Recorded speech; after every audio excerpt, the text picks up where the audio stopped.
أعوذ بالله من الشيطان الرجيم. بسم الله الرحمن الرحيم.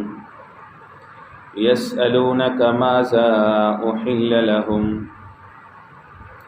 قل أحل لكم الطيبات وما علمتم من الجوارح مكلبين تعلمونهن مما علمكم الله فكلوا مما أمسكن عليكم واذكروا اسم الله عليه واتقوا الله إن الله سريع الحساب. آمنت بالله صدق الله العظيم. میرے انتہائی واجب الاحترام قابل صد احترام بزرگ بھائیوں اور نوجوان ساتھیوں، آج کے درس میں قرآن مجید کتاب حکمت کی سورہ نمبر 5 سورۃ المائدہ کی ایک آیہ مبارکہ آیہ نمبر 4 یہ شامل ہے۔ یہ جو سورۃ المائدہ ہے یہ چونکہ کثرت کے ساتھ احکام بتلاتی ہے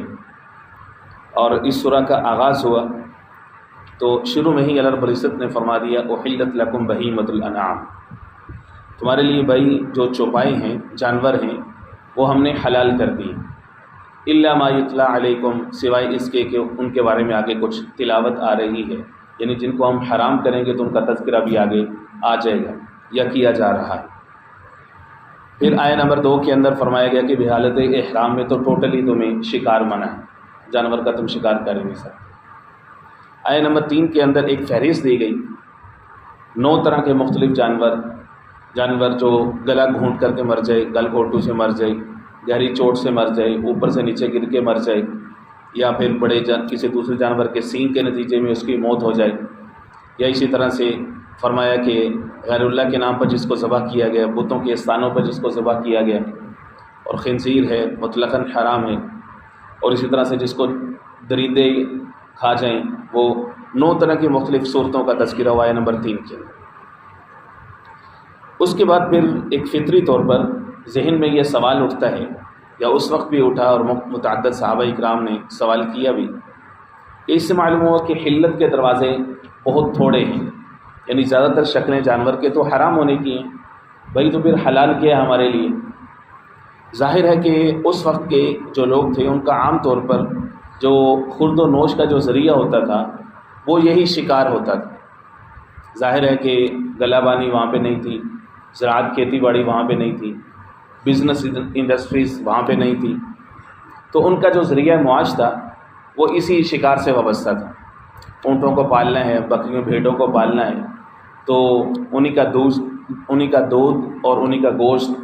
یہی ان کا ذریعہ خوراک ہوتا تھا۔ بلکہ زمانہ قدیم سے شکار کی بہت زیادہ اہمیت رہی ہے، جو انسانوں کے جو مختلف ادوار ہیں، جو ہیومن ڈیولپمنٹ کے یا ایوولوشن کے جو ہسٹورینز بیان کرتے ہیں کہ انسانیت کا جو آغاز ہوا تھا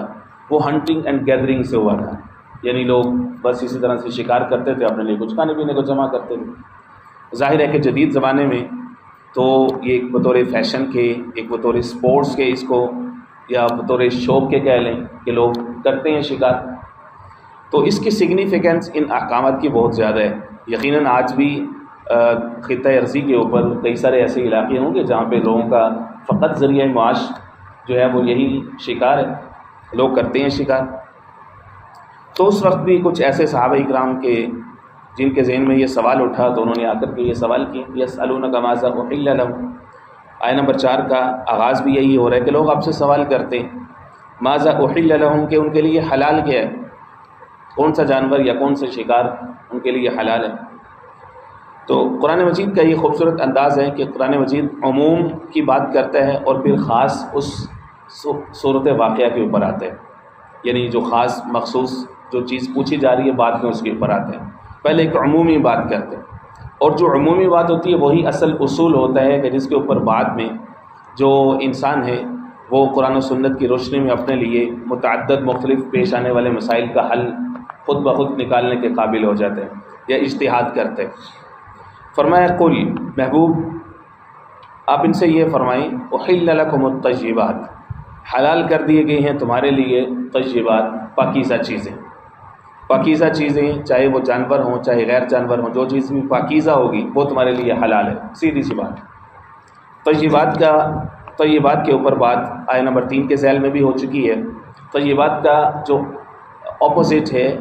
جو اس کا متضاد ہے، وہ ہے خبائث۔ قرآن مجید یہ دو طرح کی اصطلاحات استعمال کرتے ہیں۔ طیب کہتے ہیں حلال، پاکیزہ اور صاف ستھری چیزوں کو یا جانوروں کو، جیسا کہ قرآن مجید میں مختلف آیات میں سورہ بقرہ ہے، اسی طرح سے سورہ نور ہے، سورہ مؤمنون ہے، یا ایھا الرسول کلوا من الطیبات واعملوا صالحا، اے رسولو تم کھاؤ طیبات، پاکیزہ ستھری چیزیں کھاؤ۔ سورہ بقرہ میں فرمایا یا ایھا الذین آمنوا کلوا من طیبات ما رزقناکم،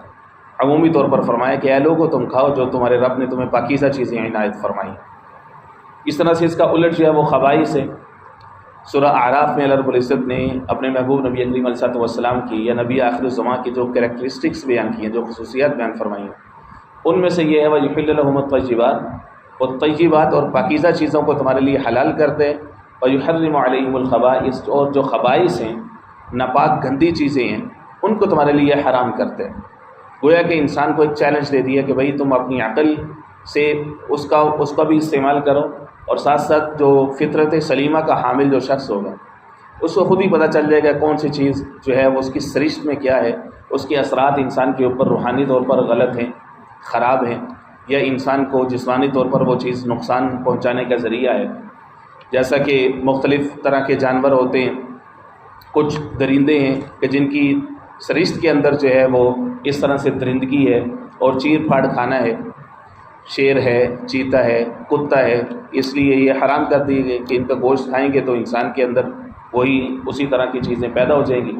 اس طرح سے کچھ چیزیں جن سے انسان گھن کھاتا ہے، بندر ہے،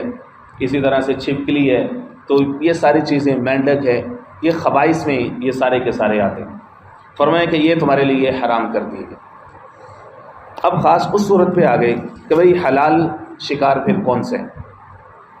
فرمایا وما علمتم من الجوارح، وہ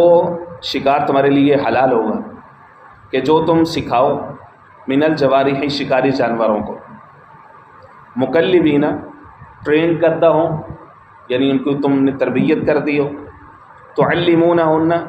اور ان کو تم وہ باتیں سکھا دو، وہ طریقے سکھا دو، مما علمکم اللہ ان سے، ان طریقوں میں سے جو اللہ نے تمہیں سکھائے۔ فَكُلُوا مِمَّا أَمْسَكْنَا عَلَيْكُمْ، بس تم کھاؤ اس میں سے وہ جانور کہ جس کو وہ تمہارے لیے روک کر کے رکھیں، اس شکار کو، وَاذْكُرُوا اسْمَ اللَّهِ عَلَيْهِ، اور تم اس پر اللہ کا نام لے لو۔ یہاں پر بظاہر 4 شرطیں بتائی گئی ہیں شکار کے حلال ہونے کی۔ جو لوگ شکار کا شوق رکھتے ہیں یا شکار کرنے جاتے ہیں تو پوری قرآن مجید کی آیت کو ضرور پڑھیں اور ضرور سیکھیں۔ سورہ مائدہ کے نمبر 4 شرطیں اس کے اندر بیان کی گئی۔ لوگ شکار کرتے تھے، شکاری جانور جو استعمال کرتے تھے درندوں میں سے، جیسے کتا ہے، وہ بھاگے گا، شکار پر تم چھوڑو گے تو وہ جا کر کے شکار کو گردن سے دبوچے یا جیسے بھی تمہارے پاس پکڑ کر کے، گھسیٹ کر کے، اٹھا کر کے لے کر کے آئے۔ یا اس طرح سے باز ہوتے ہیں، ٹرینڈ باز، وہ شکار کو پکڑ کر کے لاتے ہیں۔ فرمایا پہلی شرط یہ ہے کہ وہ جو کتا ہے شکاری، جب تم اس کو چھوڑو تو وہ شکار کو تمہارے پاس لے کر کے آئے، خود نہ کھائے۔ ایسا نہ ہو کہ وہ خود ہی وہاں پر کھانا شروع کر دے۔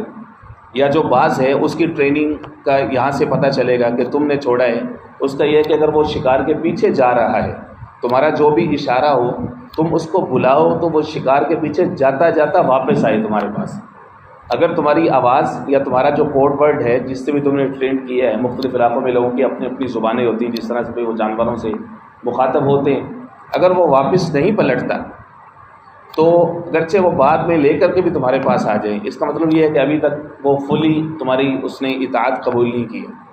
تو اس صورت میں وہ شکار تمہارے لیے جائز نہیں ہوگا۔ تو پہلی شرط یہ ہے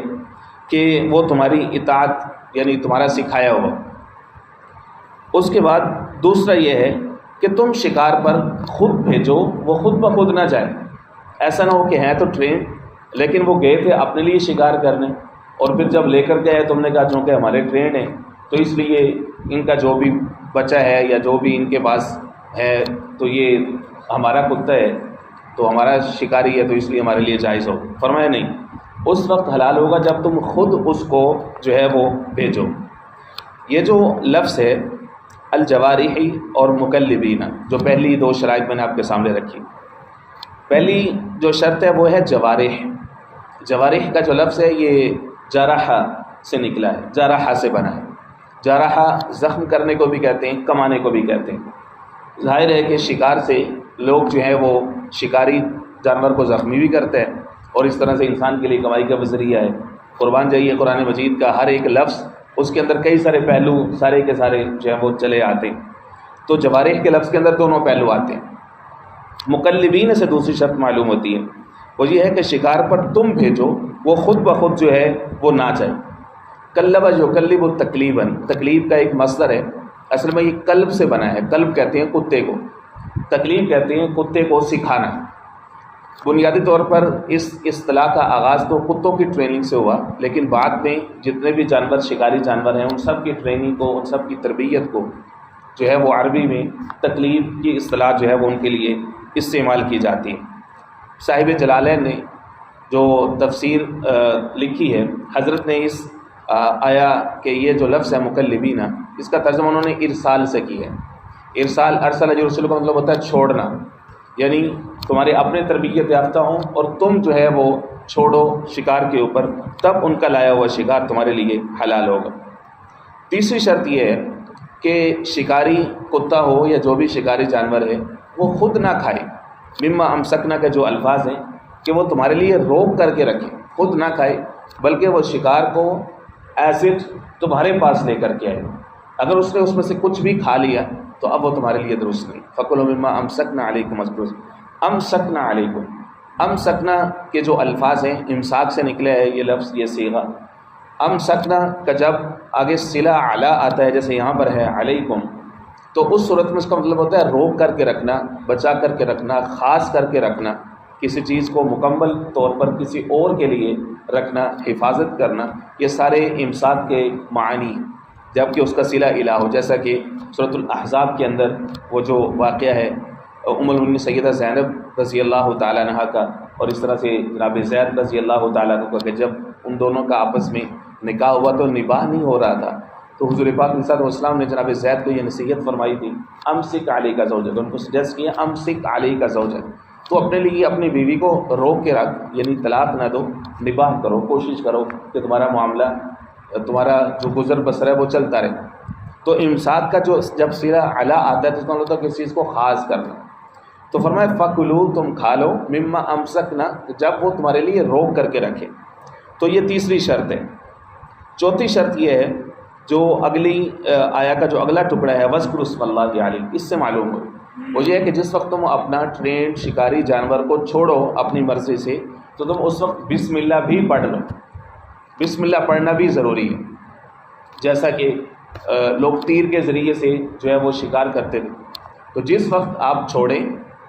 کسی بھی جانور کی طرف تو اس وقت آپ بسم اللہ پڑھیں، اللہ کا نام لیں۔ یہ ایسا ہی ہے جیسے تم ذبح کرتے ہو تو اس پر جو ہے وہ اللہ کا نام لیتے ہو۔ تو فرمایا وَاذْكُرُوا اسْمَ اللَّهِ عَلَيْهِ، کہ اس پر تم جو ہے وہ اللہ کا نام لو۔ تو اب اس صورت میں اگرچہ وہ جانور تمہارے پاس آتے آتے وہ مر بھی گیا، اس کا دم نہ بھی بچاؤ، تب بھی وہ تمہارے لیے حلال ہو،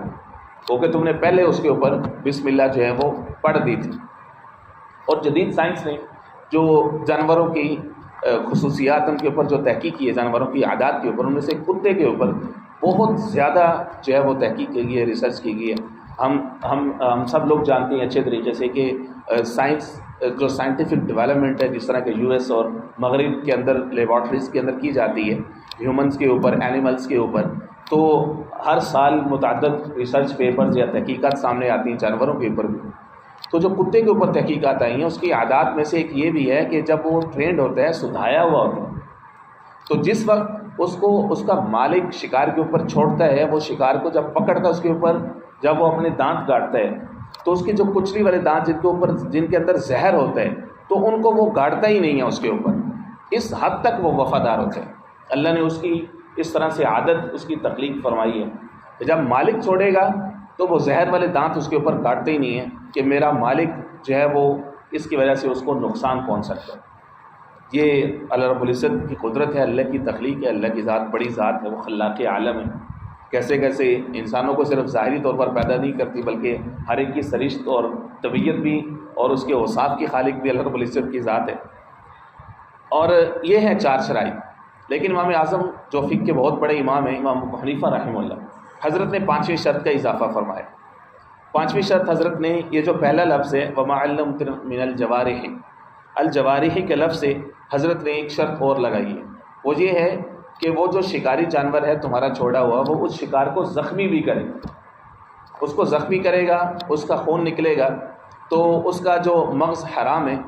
وہ یکدم سے اس کا رشتہ اس کے جسم سے نہیں ٹوٹے گا، تو اس صورت میں کیا ہوگا، وہ جتنا خون ہے جو کہ اس میں سے نکلنا مقصود ہے، جو ذبح کی صورت میں نکلتا ہے وہ نکل جائے گا، بجائے اس کے کہ وہ یکدم سے اس کو پکڑے اور اسی وقت اس کی موت ہو جائے۔ تو اس صورت میں کیا ہوگا کہ وہ جتنا خون ہے دم مسفوح ظاہر ہے وہ تو حرام ہے، وہ گوشت کے اندر مل جائے گا۔ جب وہ گوشت کے اندر مل جاتا ہے، جب اس کا جسم ٹھنڈا ہو جائے گا تو پھر ظاہر ہے کہ دم مسفوح تو حرام ہے، وہ گوشت بھی کیا ہو جائے گا، حرام ہو جائے گا۔ اس لیے شریعت کے اندر جو ذبح کا ایک پراپر طریقہ بتایا گیا کہ بھائی وہ رگیں کاٹنی ہے، پھر اس کو تھوڑا انتظار کرنا ہے، جب وہ جانور خوب ہاتھ پاؤں مارتا ہے تو تشنج کی ایک کیفیت اس کے اندر پیدا ہوتی ہے، جس کی وجہ سے اس کا جتنا خون ہے وہ سارا کا سارا نکل کر کے باہر آ جاتا ہے، اس کا گوشت جو ہے وہ صاف ہو جاتا ہے۔ تو حضرت نے الجوارح کا جو لفظ ہے چونکہ وہ ظاہری طور پر بھی جراحہ سے ہے، زخمی کرنے سے ہے، تو حضرت نے ایک شرط یہ بھی لگائی ہے کہ وہ اس شکار کو زخمی بھی کرے۔ یہ 5 شرائط بتا دی، 5 اصول بتا دی، اور ساتھ یہ بتا دیا کہ اب اس صورت میں وہ تمہارے لیے حلال ہے۔ اور سب سے بڑا پرنسپل شروع میں آ گیا کہ تمہارے لیے جتنی پاکیزہ چیزیں ہیں یا پاکیزہ جانور ہیں وہ تمہارے لیے حلال کر دی گئی، کہ جن کی شرائط دوسری جگہوں پہ تمہارے سامنے ہے، کہ ذبح کے حوالے سے شرائط ہیں، جانور کی عمر کے حوالے سے تمہارے لیے شرائط ہے، جیسا کہ قربانی کے موضوع پر مختلف جانوروں کی عمروں کے حساب سے جو ہے وہ گفتگو ہوتی ہے۔ یہاں پر جو ہے وہ امام اعظم ابو حنیفہ رحمہ اللہ اور امام شافعی رحمہ اللہ دونوں کے درمیان بھی ایک بحث جو ہے وہ چلتی ہے کہ جتنی چیزیں ہیں ان کے اندر اصل کیا ہے، حلت ہے یا حرمت ہے۔ جیسا کہ امام شافعی رحمہ اللہ فرماتے ہیں کہ جتنی چیزیں ہیں ہر ایک چیز کے اندر اصل یہ ہے کہ وہ حلال ہے،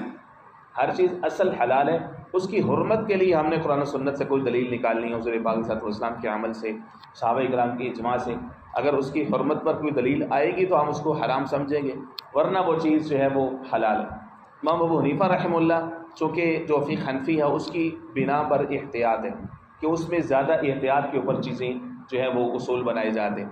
تو حضرت کے ہاں یہ ہے کہ چیزوں کے اندر اصل ہے حرمت، سب چیزیں اصل میں حرام ہیں، ان کی حلت کے لیے دلیل آپ دیکھیں گے قرآن و سنت میں سے جو دلیل آ جائے گی، جس کے حلال ہونے پر دلیل آ جائے گی تو وہ حلال ہے، جس کے حلال ہونے پر دلیل نہیں آئے گی تو وہ ایز اٹ اسٹینڈس حرام، وہ حرام رہے گا۔ جیسا کہ سورۃ الانعام کے اندر جو آخری جو حصہ ہے وہاں پر موجود ہے کہ بھی 8 جوڑے ہیں، کھول کر کے بتا دیے کہ وہ تمہارے لیے حلال ہیں، ثمانیۃ ازواج من الضأن اثنین ومن المعز اثنین، کہ بکری نر اور مادہ، اس طرح سے بھیڑ اور بھیڈو یہ بھی نر اور مادہ آ گئے، اسی طرح سے گائے اور بیل یہ آ گئے، اور اس طرح سے اونٹ اور اونٹنی یہ نر اور مادہ، یہ 8 طرح کے جوڑے فرما دیے گئے، یہ حلال ہے۔ اب پھر اس کے بعد پھر ہر ایک چیز کے حلال ہونے کے لیے قرآن و سنت سے کوئی نہ کوئی ہمیں جو ہے وہ دلیل چاہیے ہوگی، چاہے وہ قرآن مجید کی آیات سے آ جائے، چاہے وہ حدیث پاک سے آ جائے، حضور پاک علیہ الصلوۃ والسلام کے عمل سے آ جائے، سنت رسول اللہ سے آ جائے، یا صحابہ اکرام کے اجماع سے آ جائے۔ تو یہ سارے احکام بیان کرنے کے بعد قرآن مجید چونکہ حکمتوں سے بھرپور کتاب ہے، آپ یہ ملاحظہ فرمائیں گے کہ جہاں پر بھی حکم آتا ہے تو اس کے بعد اللہ رب العزت ہمیشہ تقوی کی نصیحت فرماتے ہیں۔ جہاں پر بھی یہی ہے کہ اس آیت کو کلوز کیا جا رہا ہے واتقوا اللہ ان اللہ سریع الحساب، کہ انسان کو مائنڈ فل بننا ہے، اس کو ہمیشہ یہ جو احکام ہیں ان کے حوالے سے بہت زیادہ کیئرفل رہنا ہے۔ فرمایا اللہ سے ڈرتے رہو، گویا کہ اشارہ یہ دے دیا کہ جن لوگوں کے دلوں میں تقوی ہوگا وہی ان احکام کو سیکھیں گے اور ان پر عمل کریں گے، ورنہ تو انسان ہے، اس کی فطرت اس کی سرشت میں ہے اور اس کو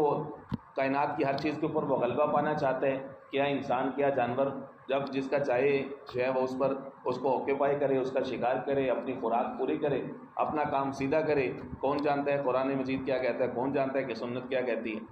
فرمایا نہیں، واتقوا اللہ، اللہ سے ڈرتے رہو، اللہ کا تقوی اختیار کرو، اللہ سے ڈر جاؤ۔ ان اللہ سریع الحساب، بے شک اللہ جلد حساب لینے والا ہے۔ گویا کہ یہ بہت بڑا عقیدے کی بات بتا دی کہ انسان اسی وقت تک اعمال صالحہ پر کاربند رہ سکتا ہے، اللہ کے احکام پر کاربند رہ سکتا ہے، beginning with the and in mind, جب تک اس کے اندر اللہ کا ڈر موجود ہے اور آخرت میں اکاؤنٹیبلٹی کا اس کو خوف موجود ہے کہ یہ جتنے عمل کر رہا ہوں میں، ہمیں اس کا حساب دینا پڑے گا۔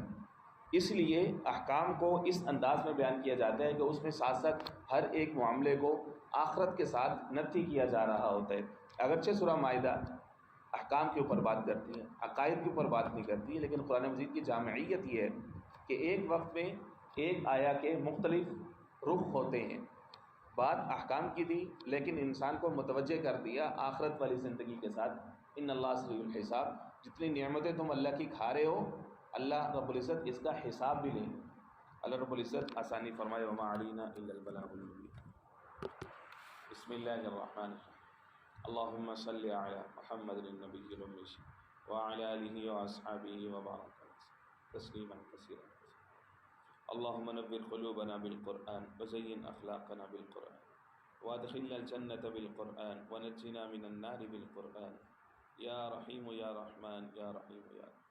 اللہم اشف مرضانا ومرضى المسلمین، اللہم اغفر وارحم جمیع امت محمد صلی اللہ علیہ وسلم، صلی اللہ تعالی علی خیر خلقہ محمد وآلہ وآصحابہ۔